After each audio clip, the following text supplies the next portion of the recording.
tech can still lead the market, but what we've seen over the last several weeks in particular, but actually this goes back a number of months, is record dispersion among stocks. Think about it, right? Before the bear market in 2022, it was called FANG. Yep. Then when we started turning in 2023, we got to the Magnificent Seven.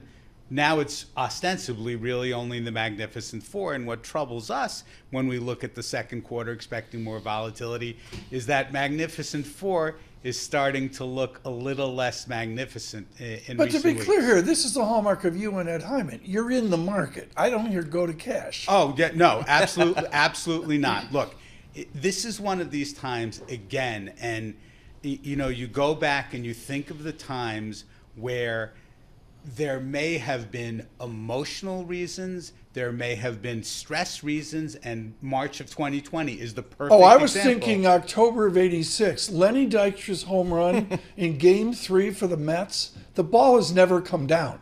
It went over Everett and was lost over Marblehead. I mean, what the Mets did in 1986, we've never gotten over.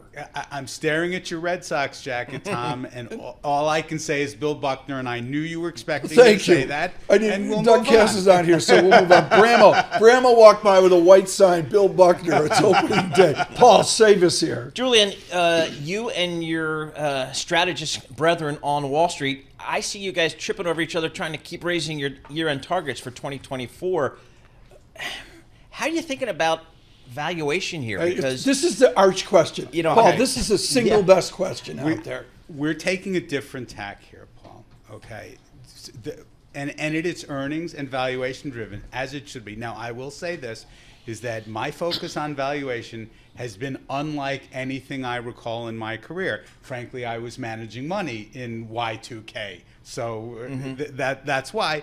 The first thing we have to do is step back and say the market is exuberant, but it is nowhere near irrational. 28 times what you saw in Y2K, which would imply 6,200 or so in the S&P, is exuberant. But from our point of view, with the accumulated sort of perfection priced in and the possibility that the Fed isn't going to be able to deliver, and that 11% earnings growth, which has been basically the baseline for the last couple of months, has downside, as we think it does.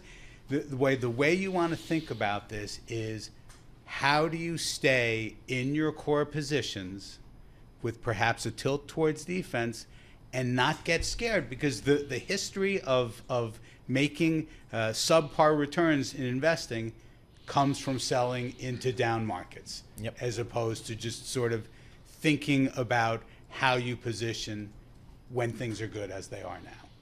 Do we still chase this market? I mean, if I chase this market, I feel like, and I'm Joe, portfolio manager out there, Joe, an investor with my 401k, I feel like I have to be in those magnificent 4 or 5 names, whatever they are. Well, so actually the amazing thing is the options market this is one of these very rare times where you're allowed to have your cake and eat it too.